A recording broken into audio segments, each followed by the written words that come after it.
The Revenge, bagian 84, Red 21 plus oleh Neng Neng. Seharusnya dari awal kau jujur saja pada si bodoh itu. Di sebuah lorong rumah sakit ternama, kini sepasang suami istri tengah berdiri dengan raut sangat cemas. Sang suami sempat mengoceh tentang beberapa hal. Namun, sang istri yang biasanya berwajah sangar dan galak, kini sedang menangis terseduh. Kali ini dia tidak segan untuk menunjukkan seberapa rapuh dirinya. Seharusnya kau katakan saja dengan benar, jika kita bukanlah pembunuhnya. Mereka telah melakukan banyak kebodohan, hingga mereka dihukum karena kesalahan mereka sendiri. Anet mati karena kesalahannya sendiri. Siapa suruh dia berselingkuh dengan putra Brawijaya? Lelaki itu tampak gusar. Sementara sang perempuan sudah enggan lagi berbicara. Wanita arogan itu kini sudah bersimpuh dengan tubuh lemah tak berdayanya. Waktu menunjukkan pukul 3 dini hari. Namun, di dalam sana, sepasang suami istri masih belum menunjukkan kabar apapun. Lihat sekarang, bagaimana cara kita menghidupkan mereka lagi. Bahkan, uang kita sekarang tak akan mampu membeli sepasang nyawa. Ya Tuhan, pria itu mengusap wajahnya kasar. Usia saja tidak lantas menurunkan amarah dan egonya sendiri. Justru pria itu semakin mudah meledak. Seharusnya kau juga katakan, jika kedua orang tuanya meninggal memang karena keinginannya sendiri. Kenapa kita harus menjadi kambing hitam tiap ada kematian orang? Apa kita adalah malaikat maut? Aku sungguh tidak percaya ini. Hanya karena kita memiliki wajah tegas, kenapa kita selalu dituduh menjadi pembunuh? Pria itu semakin menjadi-jadi. Kini sasaran kemarahannya adalah rambutnya sendiri. Berulang kali pria itu menyuka rambut peraknya dengan kesal. Lagi pula, seharusnya menantumu itu sadar diri. Selama ini kita sudah membesarkannya dengan sangat baik. Apa ini balasannya? Kesal mendengar celotehan sang suami, lantas wanita dengan mantel bercorak macan itu bangkit berdiri.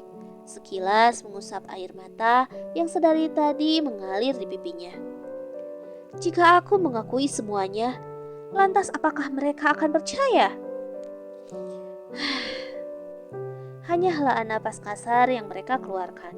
Pada akhirnya, mereka kembali terdiam, menunggu detik-detik keputusan yang akan segera mereka temui. Tak bisa dipungkiri, hati mereka sudah tidak karuan. Lehernya terasa tercekik, tubuhnya terasa ditimpa beban ribuan ton. Hatinya tidak bisa tenang. Menunggu keputusan malaikat maut memang hal yang paling mengerikan. Sementara itu, di sudut lain masih di lorong yang sama. Kini Bima Syailendra hanya bisa menatap kosong ke depan. Pria yang penampilannya sudah acak-acakan tersebut kini hanya bisa menyugar rambutnya pelan.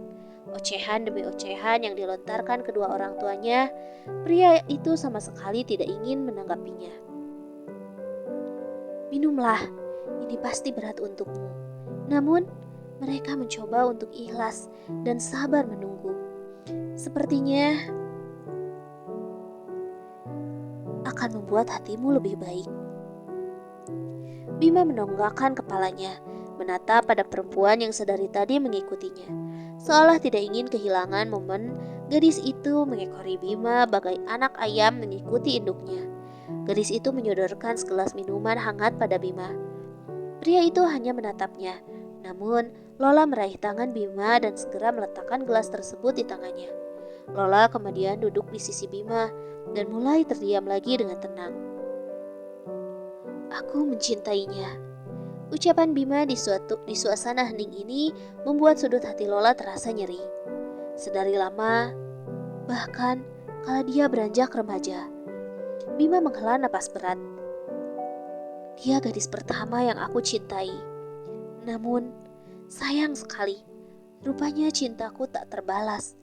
Dia lebih mencintai Andra dibanding aku. Aku bahkan menemukan pandangan mata kecewa kalau Andra memutuskan untuk menikahi gadis lain. Bahkan saat dia tahu jika Andra mencoba untuk melenyapkannya. Cinta itu masih ada untuk Andra. Bima menghela napas berat dengan segala pengakuannya. Dan bodohnya, kau masih tetap mencintainya sampai sekarang, mengorbankan nyawamu demi melindunginya. Lola tersenyum kecut, hatinya begitu pilu mendengar semua pengakuan Bima, pria yang dicintainya. Cinta memang senaif itu. Tak apa, aku kehilangan segalanya. Asal melihat dia bahagia, maka dadaku terasa lega. Aku juga ikut bahagia. Sesederhana itu cinta yang aku miliki untuknya. Bima tersenyum bangga. Ini bukan kisah cinta yang sederhana, namun bagiku, ini adalah kisah cinta yang luar biasa.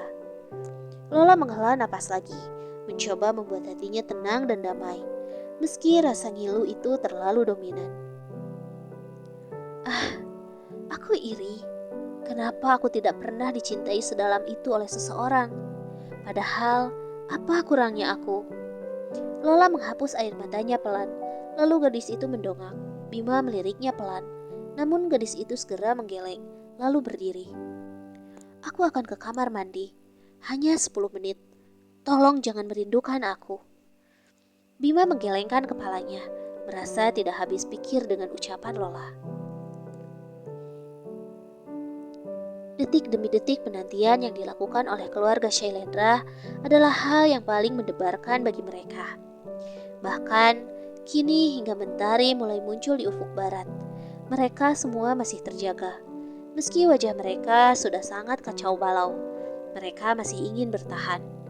Setelah semalam, tubuh Kiara dan tubuh Andra berhasil dikeluarkan dari dalam mobil yang sudah ringsek. Kiara dan Andra dibawa ke rumah sakit berkenamaan ibu kota. Polisi, wartawan, dan awak media lainnya sudah meliputi kejadian tersebut.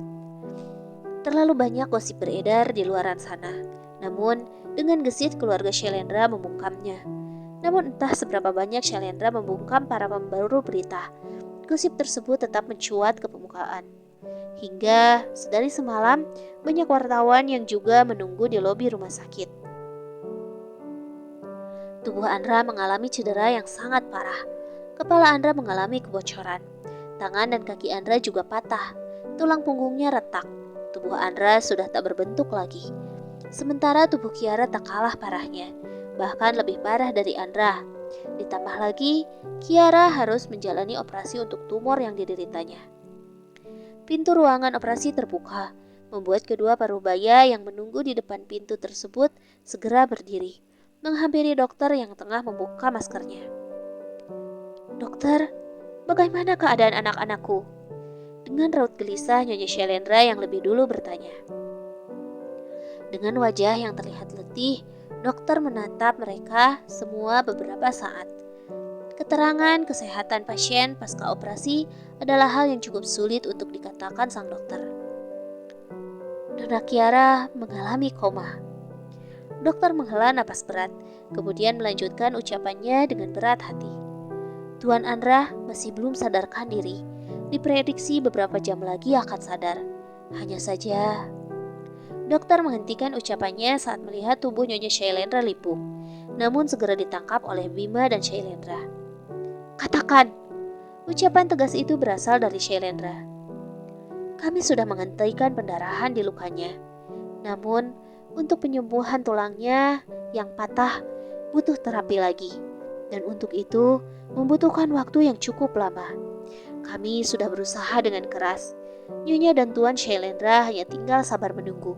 Dan harus ikhlas jika sesuatu yang tidak diinginkan terjadi." Dokter berlalu begitu saja, meninggalkan keluarga tersohor tersebut dengan tatapan ibanya. Nyonya Shailendra menjerit histeris. Sementara sang suami hanya bisa menghela napas berat. Wajahnya terlihat keruh. Sementara Bima hanya bisa kembali meneteskan air matanya. Dengan gadis cantik yang kini sudah kembali memeluknya. "Tetap semangat, Bima," bisiknya lirih.